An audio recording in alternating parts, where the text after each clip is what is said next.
En 1998 se creó una nueva empresa.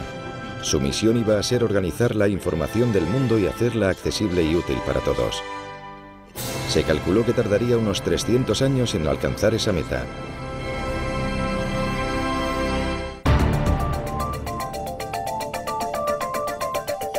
Dentro de Google. Las empresas de éxito empiezan con metas ambiciosas. Y no cabe duda de que la meta de Google de organizar toda la información del mundo de manera útil era ambiciosa. Y comenzamos con Internet. Pero nuestra visión va más allá de Internet. Nosotros lo vemos abarcando toda nuestra comunicación, la forma de pensar, porque hay mucha información. Google puede haber comenzado como un simple motor de búsqueda, pero hoy día con aplicaciones como Android, Chrome, Wave, Picasa, Google Apps, YouTube, Google Ocean y ahora su propio teléfono móvil se ha convertido en el corazón de Internet. Este tsunami tecnológico se vierte casi cada día desde los equipos de desarrollo de todo el mundo.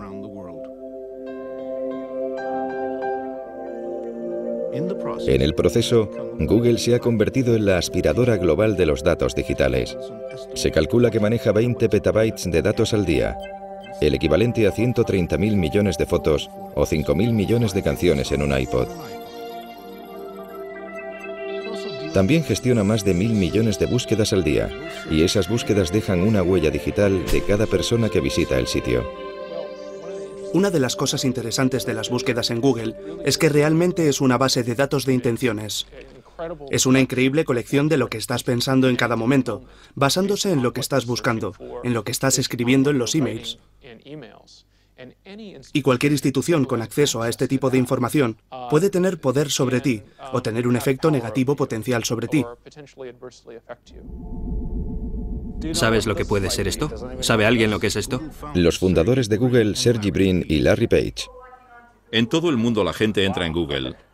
Vale, bien. No me había dado cuenta de lo que era cuando lo he visto. Pero esto es lo que me ha ayudado. Esto es lo que gestionamos en la oficina, que va a tiempo real. Y cada uno de esos puntos son entre 20 y 30 búsquedas. Su meta definitiva es convertir a Google en una entidad omnisciente. Esta sesión es sobre el futuro. Así que voy a hablar un poco sobre el tema. Y para cumplir con la misión de crear el motor de búsqueda perfecto, hay que ser inteligente. De hecho, ese motor de búsqueda será inteligencia artificial. Eso es en lo que estamos trabajando. Es algo irónico que usen una imagen del ordenador rebelde HAL de la película 2001 Una Odisea en el espacio para promocionar un mensaje tan benevolente. En parte queremos hacer del mundo un lugar mejor. If I ruled the world, every day would be the first day of spring. En solo 10 años, Google se ha convertido en una de las mayores y más atípicas empresas de Silicon Valley. En ese tiempo ha cultivado la imagen de ser una presencia masiva pero benigna, si bien esa percepción pública está cambiando.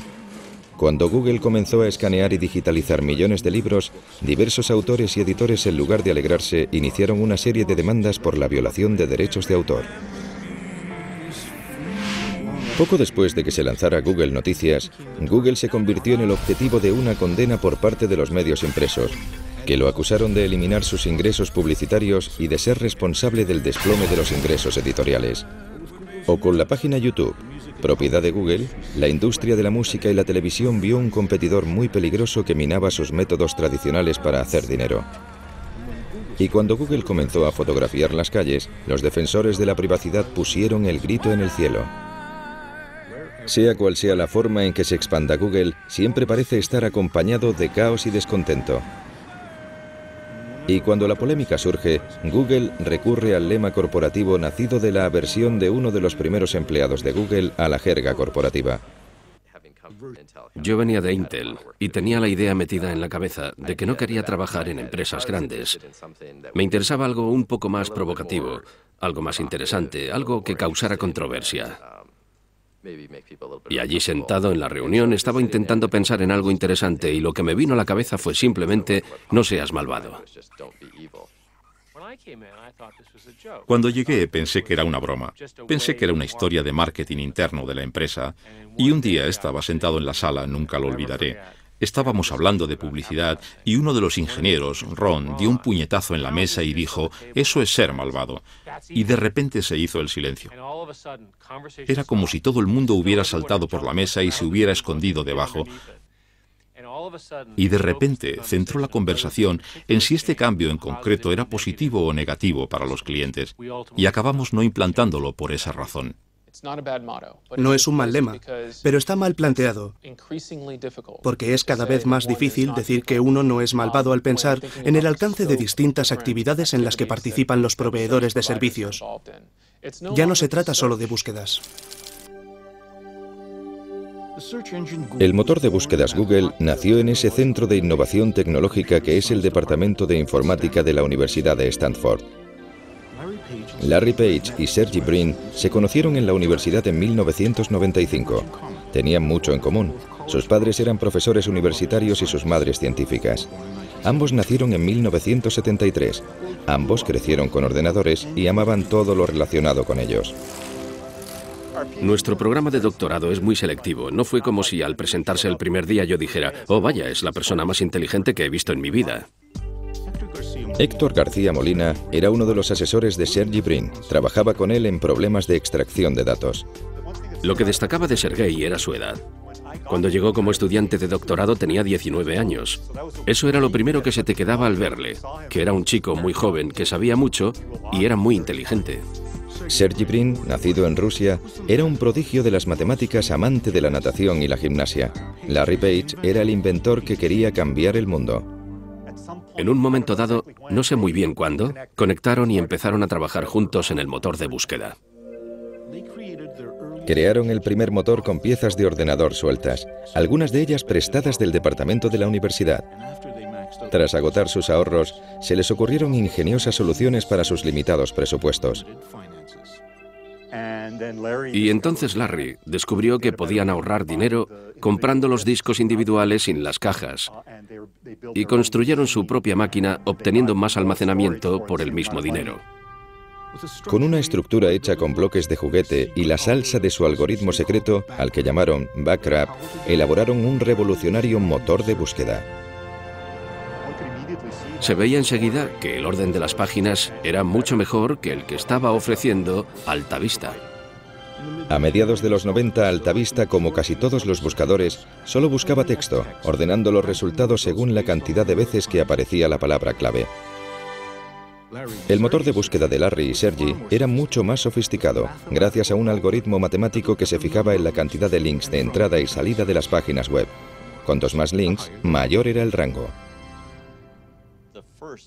La primera búsqueda que hice en Google fue tipo de cambio canadiense. Y me dio exactamente la información necesaria relacionada con ese concepto. Y odio usar esta expresión, pero me quedé de piedra por el hecho de que podía encontrar justo lo que quería rápidamente. Creo que se dieron cuenta de que trabajar en este proyecto en el contexto universitario no les daba el alcance y la escala que realmente necesitaban para que funcionara de verdad. Así que dijeron, dejemos de estudiar de momento, creemos la empresa, pongámosla en marcha y luego volvemos y terminamos la investigación. Larry y Sergey se preparaban para abandonar Stanford y crear su empresa que para entonces ya habían registrado como Google, un término matemático mal deletreado que equivale al número 1 elevado a 100. Mientras, seguían asistiendo a clases de informática. Y presentaron unos trabajos que habían hecho sobre el motor de búsqueda y, claro, dado mi interés, quise formar parte de ello. Google obtuvo su primer empleado, Craig Silverstein, otro estudiante de doctorado.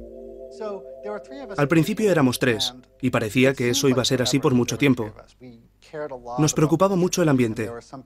Hubo algunos candidatos que no contratamos, aunque parecían bien preparados técnicamente, porque no nos parecía que encajara su personalidad para trabajar con nosotros. Los 3 estudiantes de Stanford abrieron su cuartel general en un garaje siguiendo el tópico de Silicon Valley. La empresa empezaba a expandirse. Yo entré en enero de 1999, pocos meses después de que se creara la empresa. Había otras 4 personas en la empresa, incluidos Larry y Sergey en ese momento, y alquilaban la mitad de la casa a alguien que todavía vivía allí, y que ahora es el vicepresidente de Google. Y los ordenadores, todo el mundo trabajaba en despachos, o dormitorios más bien, y el garaje estaba incluido. Y creo que ahí teníamos la impresora, y una mesa de ping-pong. Pero no toda la empresa estaba en el garaje. Claro que trabajábamos en el garaje. Yo me aseguré de que así fuera. Era un día al mes o quizá 2 días al mes. Pero yo me empeñaba en que de vez en cuando fuéramos al garaje y trabajáramos allí. Yo quería poder decirle a la gente en un futuro que habíamos empezado en un garaje. Así que quiero que conste que empezamos en un garaje. Solo que el garaje lindaba con una casa que tenía habitaciones. Cuando Google creció demasiado para el garaje, se trasladó su cuartel general a un espacio de oficinas normal en el centro de Palo Alto. En esa época estábamos en Palo Alto. Era como una ciudad-restaurante. Mi meta era ir a uno distinto cada noche. Cenábamos por ahí casi siempre. Y lo cierto es que también comíamos al mediodía fuera. La empresa se expandía rápidamente y pronto se trasladaron de nuevo, pero esta vez tenían menos restaurantes alrededor. Larry y Sergey decidieron que sería más eficaz y rentable tener su propia cocina con su propio chef. El elegido tenía un currículum en el que constaba haber sido el cocinero del grupo Grateful Dead. Al principio me ofrecieron acciones. Yo estaba muy reacio. Hablé con mi padre del tema. Oye, papá, hay unos tipos que quieren que les dé dinero por acciones. Una empresa privada. Y me dijo, es un timo, no les creas. No les des ni un céntimo. Al contrario que otros motores de búsqueda, la página de inicio de Google era limpia y eficaz, sin molestos anuncios de publicidad. Larry Page y Sergey Brin vieron cómo su motor de búsqueda Google se hacía más y más popular, pero todavía no estaba dando dinero real, y no tenían un plan de negocios viable para que Google empezara a dar beneficios. Nuestros fundadores decidieron que íbamos a aguantar todo lo posible sin meter publicidad, pero creo que la idea brillante llegó cuando pensaron, ¿por qué no tenemos anuncios que sean simplemente texto y que no tengan imágenes móviles ni nada que distraiga? Basándose en la búsqueda, Google proporcionaría anuncios sencillos para que la gente hiciera clic sobre ellos. En octubre de 2000, Google se embarcó en un nuevo negocio, la publicidad online. Casi inmediatamente, el dinero de la publicidad comenzó a entrar a raudales, y la presión creció sobre Larry y Sergey por parte de sus inversores capitalistas. Querían un presidente experimentado que dirigiera la empresa. Larry y Sergey escogieron a un experimentado veterano del mundo tecnológico, Eric Schmidt. Había dirigido con éxito a la marca de software Novell y antes de eso había estado en Sun Microsystems. Pero quizá lo más importante para los fundadores era que compartía el perfil de ingeniero informático comprometido con una ambición empresarial. Google ha optado por la postura de que la creatividad se da en los empresarios individuales dentro de la empresa. A menudo tienen una idea, pero no tienen tiempo para desarrollarla.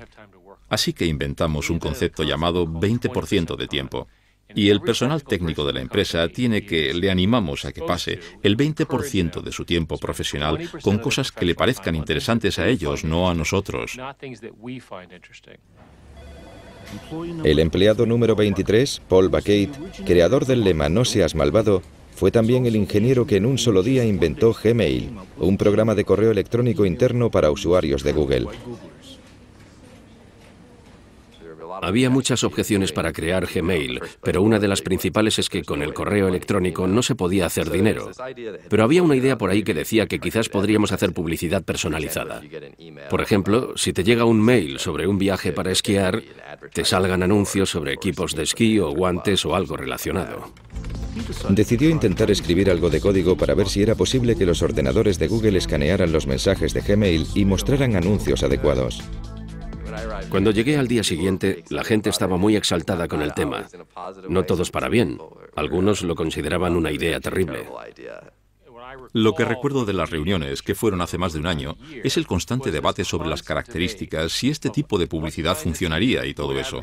Al final decidimos intentarlo. Y de hecho, cuando lanzamos Gmail el 1 de abril, fue considerado en gran parte como una broma. La introducción de los anuncios personalizados de Gmail en 2004 demostraron no ser un añadido más a la creciente línea de negocios de Google. Google se había convertido en una máquina de hacer dinero con la publicidad. Cuando hablamos de publicidad, la oferta pública inicial de Google ha recibido más publicidad que cualquier otra en la historia. Cuando Google se preparaba para su oferta pública inicial de acciones, tuvo que revelar un secreto bien guardado, que tenía unos ingresos y beneficios muy considerables. Aquello cogió por sorpresa a los expertos en inversión y convirtió las acciones de Google en un bien muy preciado. Así, el 19 de agosto de 2004, el primer día de las acciones de Google en el mercado, se crearon cientos de millonarios. Aquellos primeros inversores y primeros empleados de Google habían dado con el lingote de oro. Para la gente que se mete en una empresa por el dinero, la OPA es muy importante. Cualquier estrategia de salida, que te compre otra persona, tener una oferta pública, lo que sea, es algo importante y hace que te replantees la vida porque has cumplido tu sueño. Me va bien. Estoy tranquilo. Soy lo que mucha gente consideraría rico. Me considero rico. Larry y Sergey estaban más allá de la riqueza. En apenas 6 años se convirtieron en multimillonarios. Su empresa, Google, se había convertido en uno de los mayores motores de búsqueda del mundo. Incluso había entrado en diccionarios como verbo. Google como herramienta tecnológica se había convertido en parte de la cultura popular.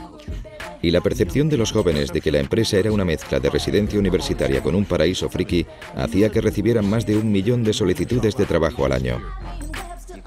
Vienes a Google y por primera vez te da la sensación real de que la gente sabe lo que hace y que saben más que yo. ¿Qué se siente al ser uno de los pocos elegidos para ser parte de Google?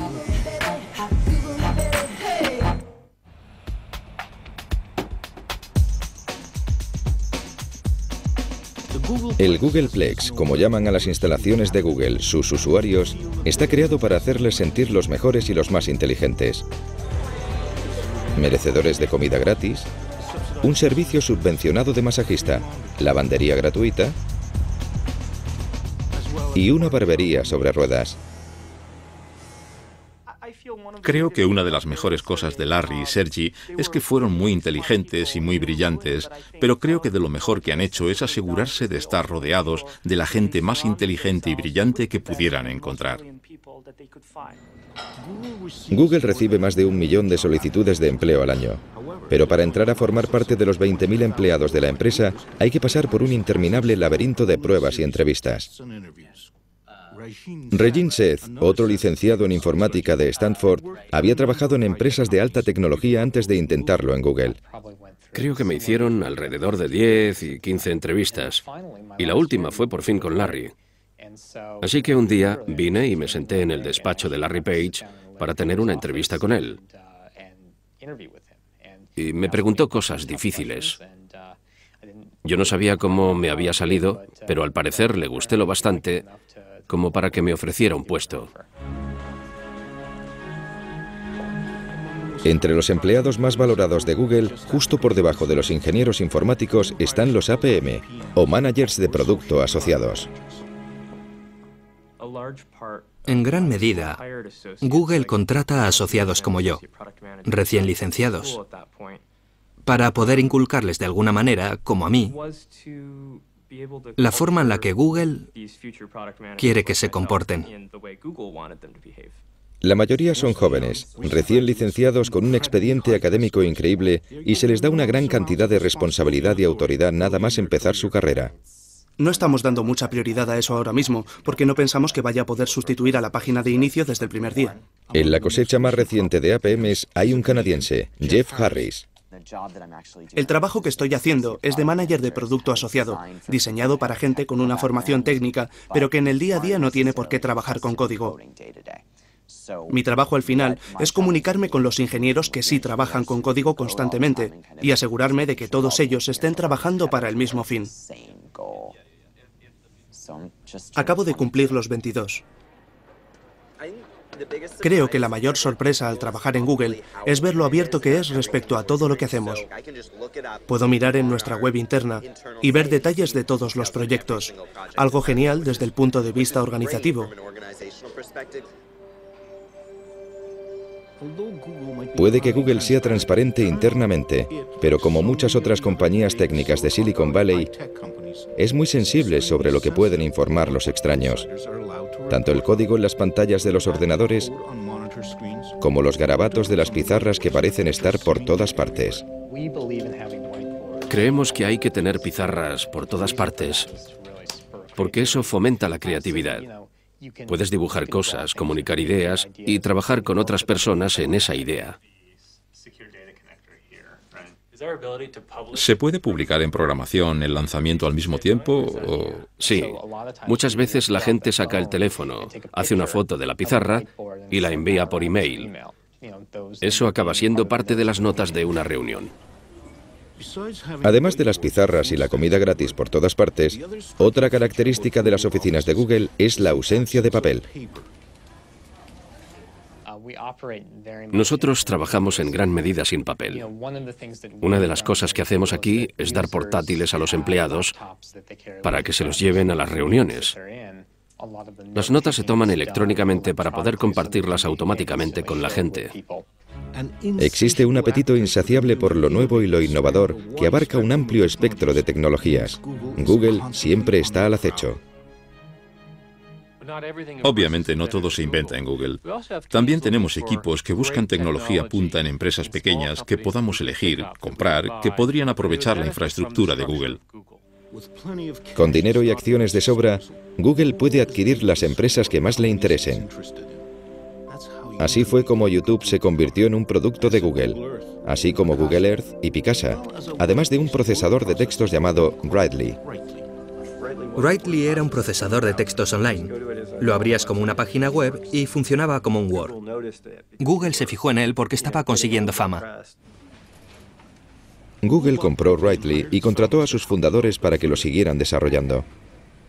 Mi experiencia ha sido como la de un niño haciendo barquitos de papel en un arroyo, algo muy divertido. Y de repente aparece un señor y le dice al niño, esto está muy bien. Toma este montón de planchas de acero y este ejército de soldadores y hazme un batallón de buques de guerra. Writely se ha introducido en Google Docs, un procesador que mueve datos del ordenador personal del usuario a los servidores de Google. Es un poco raro. Es raro. Ahora soy un señor de 42 años con la barba canosa. No soy tan mayor, pero aquí hay un porcentaje del 90%, no sé. No sé lo que es. Aquí hay muchos ingenieros jóvenes. No es que me importe, para mí es interesante. Creo que todo el mundo llega a un momento en su carrera en el que todo le parece obvio. Me gusta el ambiente técnico de la empresa. No me intimida. Soy un programador muy productivo y trabajador. Me encanta el código. Todos me temen. Así que no me molesta. No estaba aquí cuando lo fundaron, pero mi percepción del concepto de fundación en la empresa es que querían hacer cosas y ver las cosas desde el punto de vista de los ingenieros. Desde esa perspectiva, la eficacia quizás sea la directriz principal de un ingeniero. Hacer una nueva selección. Abres un documento de texto en Gmail y te da error. Casi todos los equipos hacen esto cada mañana. Hay una reunión general. Es muy breve, dura unos 10 minutos. No hablamos durante más de un minuto. El lápiz es la caracola del señor de las moscas, ¿te acuerdas? El que tenga lápiz tiene la palabra. Por eso son reuniones muy eficaces. Se tarda 5 minutos en contarle a todo el equipo lo que va a pasar en el día. Otra reunión en la que los miembros del equipo de Google Docs hablan de sus problemas es en el paseo semanal Writely. Creo que es importante hacer grandes cosas para cambiar el mundo. Creo que eso es lo que me gusta de Google. Queremos cambiar el mundo, queremos hacer grandes cosas. ¿Qué tiene de malo el algoritmo que tienes? El tipo estuvo editándolo 8 horas y el final y el principio están mal. Vale, no pasa nada. Tratas con decenas de millones de usuarios y grandes centros de datos y grandes máquinas. Es muy divertido. Para los aficionados a la informática, todo esto comenzó realmente en 1977 en un garaje de Silicon Valley, cuando dos ex estudiantes universitarios empezaron una empresa llamada Apple y lanzaron una revolución, la revolución del ordenador personal. El poder de este aparato se desató con todo su potencial en millones de hogares y oficinas de todo el mundo, cambiándolo todo. Pero ahora más que nunca, tras un cuarto de siglo en nuestras vidas, el ordenador personal ya no tiene ese atractivo original que tenía al principio. Google ha puesto sus miras en lanzar otra revolución, eliminar la necesidad de tener ordenador personal. Quiere almacenar todos los datos posibles en sus propios servidores. Una de las cosas que creo que no se aprecian desde el principio, incluido Stanford, y que se les daba genial, es minimizar costes al crear sistemas informáticos. Y han seguido teniendo esa habilidad de proporcionar una gran potencia informática a un coste relativamente bajo. Desde el inicio, Google ha hecho que sea una prioridad fabricar lo más barato posible en materia de servidores y almacenamiento para gestionar las búsquedas de Internet. Y con el crecimiento de Internet, ha crecido la necesidad de más capacidad informática. Google crea grandes centros de datos. Usamos componentes de ordenadores personales y luego construimos sistemas especializados para poder gestionar la gran escala necesaria. La escala es vital para Google. No solo tiene acceso a una potencia casi ilimitada, sino que quizá lo más importante es que ha acumulado una ingente cantidad de datos, datos que se pueden utilizar para pruebas a escalas inusitadas para los nuevos ingenieros informáticos. Mi compañero y yo estábamos hablando de unas ideas y estábamos barajando algo que más tarde se convirtió en algo parecido a Google Bookmarks. Hicimos algunos cálculos y vimos que sería alrededor de 4 petabytes de datos aproximadamente. Tampoco es mucho. Y esa frase, 4 petabytes de datos tampoco es mucho, es algo que un mes antes de entrar a trabajar en Google me habría sorprendido mucho oír saliendo de mi boca. Esos nada menos que 4 petabytes son el equivalente a 4 millones de gigabytes, cifras tan largas que es casi imposible para los mortales llegar a entenderlas. Como la memoria aumenta en capacidad y se reduce en precio, Google está pasando a algo llamado computación en nube. La idea de este concepto es coger toda la información y ponerla en un servidor donde los profesionales la gestionen. El problema es que hoy tenemos todo guardado en los ordenadores. Se nos cae, lo rompemos, lo borramos, es un desastre. ¿Por qué no poner todo lo importante en otro sitio, que esté seguro, que esté bajo control? Está disponible siempre que lo necesitas en todos tus dispositivos, donde quiera que estés. El traslado a este concepto está iniciando una revolución en nuestra forma de comunicarnos, de trabajar, de jugar e incluso de vivir. La gente se pregunta qué va a pasar con la información personal, con los registros bancarios, con la información sanitaria, lo que sea, pero yo no lo controlo. Está ahí en alguna parte. Tengo que confiar en que el que lo tiene no haga nada que yo no quisiera que hiciera. ¿Podría ser esta nueva jugada la manera clandestina de los gobiernos y las grandes empresas de acceder en secreto a nuestros datos personales?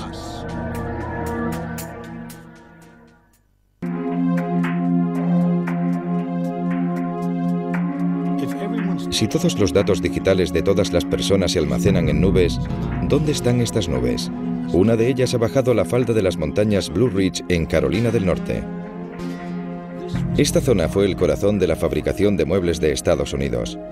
Pero en los 90, la mano de obra barata del extranjero acabó con el empleo, dejando una economía devastada y un gran exceso de electricidad.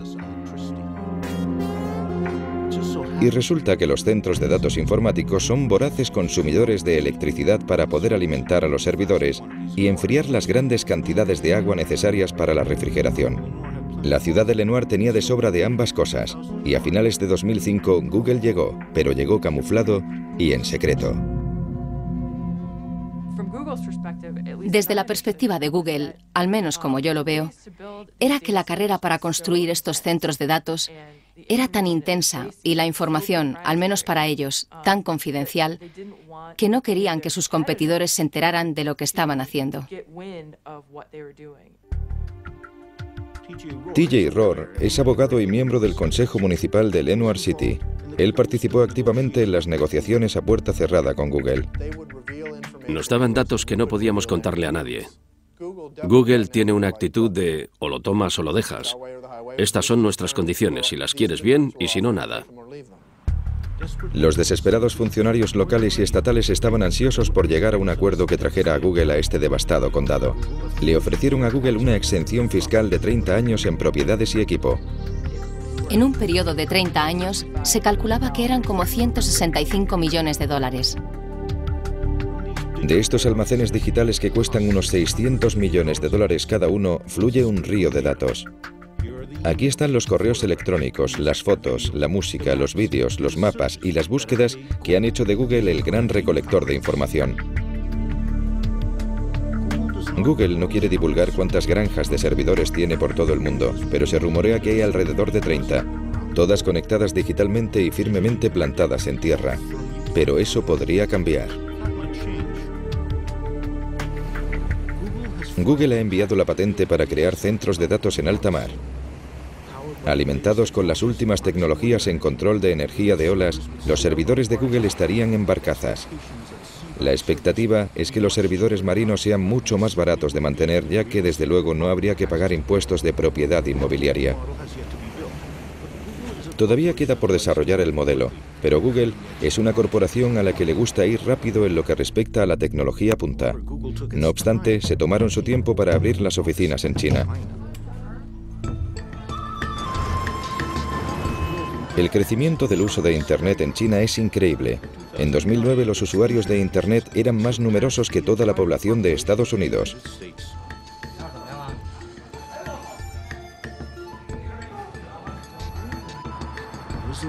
Es un mercado al alza muy complicado en gran medida por la censura gubernamental.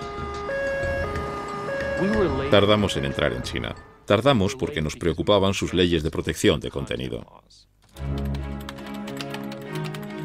Para poder abrir las oficinas en China, Google tuvo que acceder a bloquear ciertas páginas web en sus resultados de búsqueda. El gobierno es quien decide quién atraviesa el cortafuegos chino. Para dirigir Google en China, consiguieron a Kai-Fu Lee, un alto ejecutivo de Microsoft que había estado al cargo de sus operaciones en China.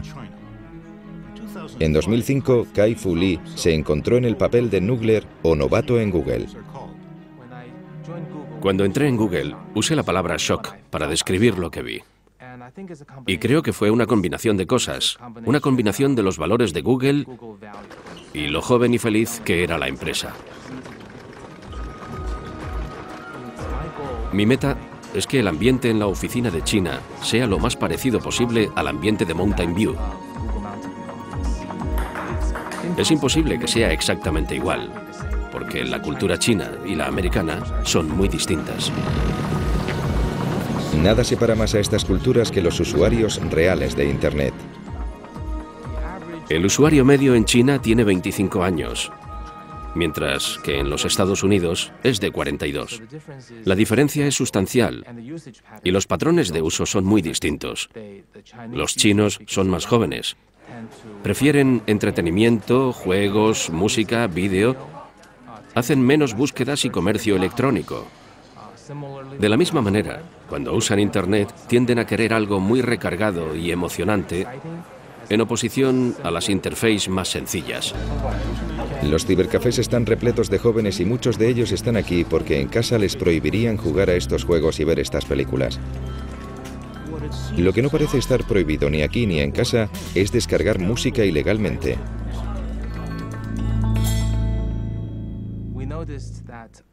Nos hemos fijado en que la mayoría de los chinos en Internet descargan música pirata o sin licencia con otros motores de búsqueda. Y eso es un hábito, y creo que la mayoría se sienten con derecho a hacerlo.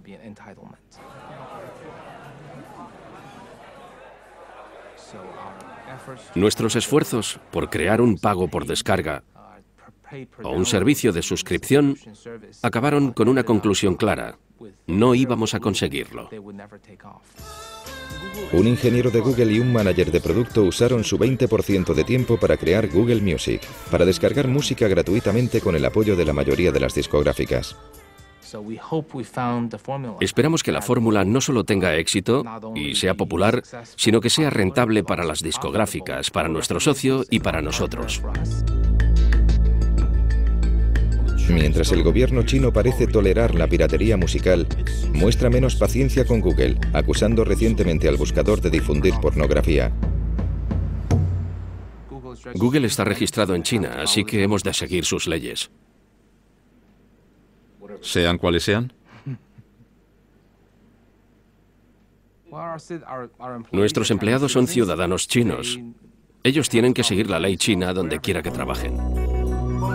Seguir la ley china implica que las búsquedas en Google desde el interior de China de cosas como Falun Gong, independencia del Tíbet o plaza de Tiananmen daban resultados muy distintos a los que encontraríamos fuera de China. Y así operó durante 4 años hasta que en enero de 2010, Google anunció que dejaría de censurar sus resultados de búsqueda tras un gran ciberataque originado en China contra la propiedad intelectual de Google y las cuentas de Gmail de diversos activistas de derechos humanos.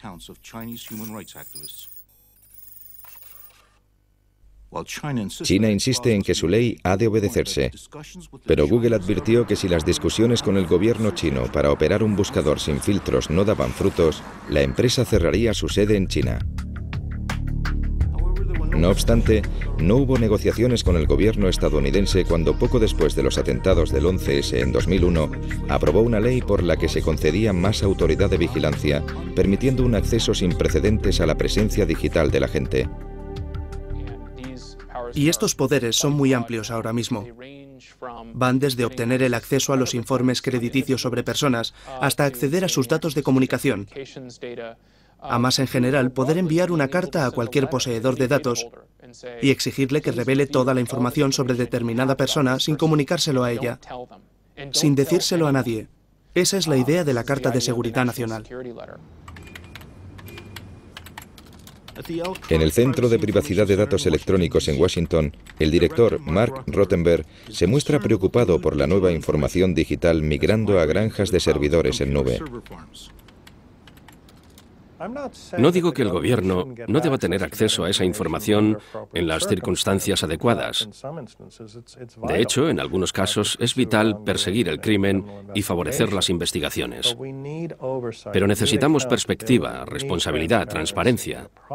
Y el problema con la computación en nube es que va a ser mucho más fácil para el gobierno realizar este tipo de espionaje sin que la gente sepa que sus datos personales, sus registros, están siendo investigados. He pedido a gente de Google que informara de cuántas citaciones y órdenes de registro les llegan al mes. No hay que decir nada más. No hay que decir de quién o para qué, solo un número. ¿Cuántas reciben? Pero no les gustó la sugerencia, la rechazaron inmediatamente. Mientras el gigante Google sigue digitalizándolo todo a su camino, acumula nuevos adeptos. La ciudad de Washington ha optado por desvincularse de Microsoft y se ha pasado a las aplicaciones de Google.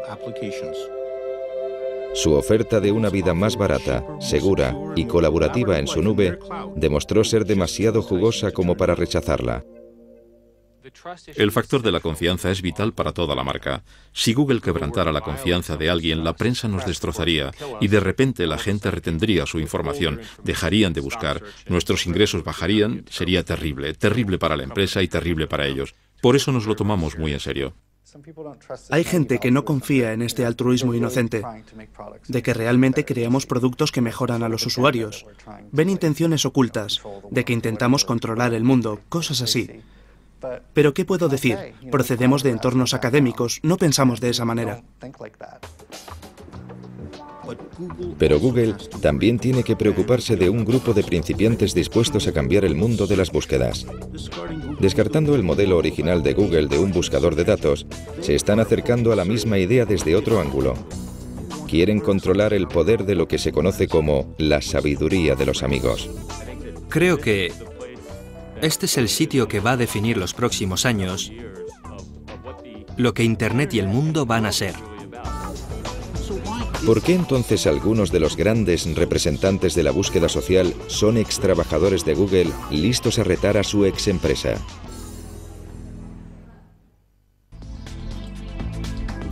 Con casi 20.000 empleados por todo el mundo, Google comienza a ver a algunos de sus primeros trabajadores marcharse a lo que ellos ven como la siguiente etapa. En un barrio obrero de San Francisco, una empresa nueva de Internet tiene abundante ADN de Google. Varios de sus fundadores son extrabajadores de la empresa, pero su compañía AdWords quiere ir más allá de Google y transformar la búsqueda en sí. Nos gusta llamarlo búsqueda social. Es la idea de que estás buscando a la persona adecuada en cada momento. Y no es que quieras saber su biografía, es que quieres interactuar con ellos. Porque ellos saben algo que te puede ayudar en cada momento. A veces no está escrito como tal en una página web, pero alguien en alguna parte sabe la respuesta. Y todos tenemos redes sociales. Aardvark es simplemente una herramienta que te permite utilizarlas.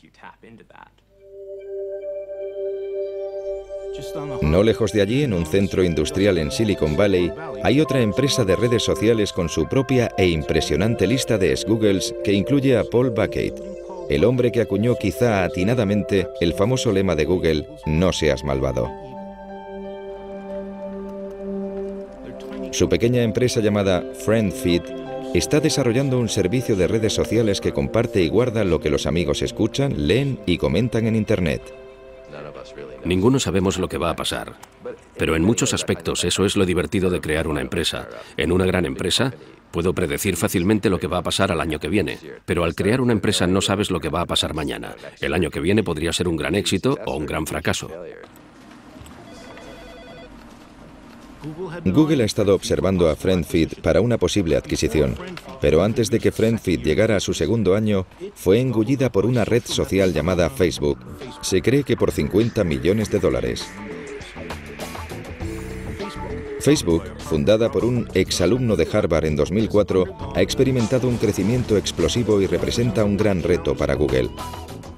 Asimismo, atrae a un sorprendente número de ex-Googles. Creo que irme de Google y optar por venir a Facebook demuestra lo convencido que estoy de la importancia de la misión de Facebook. Facebook, junto con Twitter, son las redes sociales más populares del mundo y han comprendido que sus recomendaciones de amistad son una forma de búsqueda que nada tiene que ver con los fríos algoritmos de cálculo de Google. Para la mayoría de la gente fuera de la ingeniería, el mundo consiste en relaciones, consiste en conectar con otros seres humanos, y en ese sentido Facebook realmente es el siguiente paso en la evolución de lo que realmente importa desde una perspectiva tecnológica. Google entró en las redes sociales con algo llamado Orkut, que si bien fue tremendamente popular en India y Sudamérica, no consiguió atraer a las masas en Europa y Norteamérica. Google no llegó a entrar en el negocio de las redes sociales y creo que en parte es por la personalidad de sus fundadores.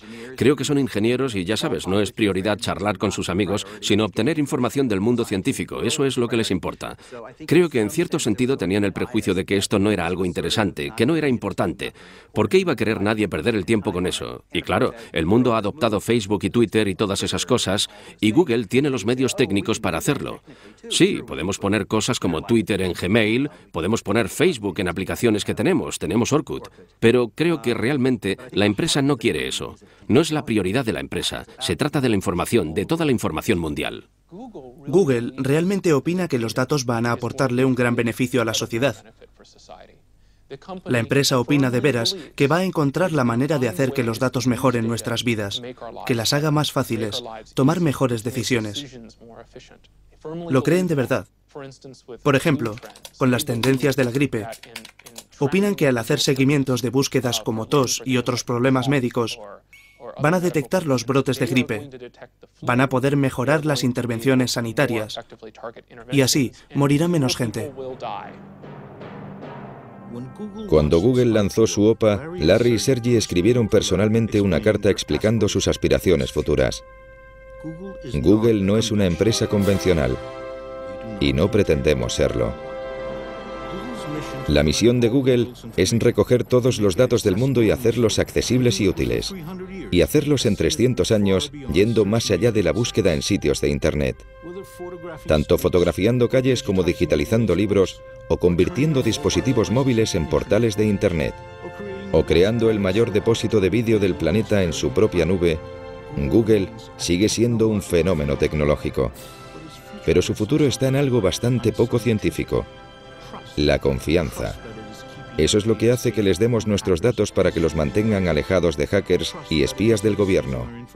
La confianza de que no van a dar mal uso a nuestra información y de que estará a la altura de su lema, "No seas malvado".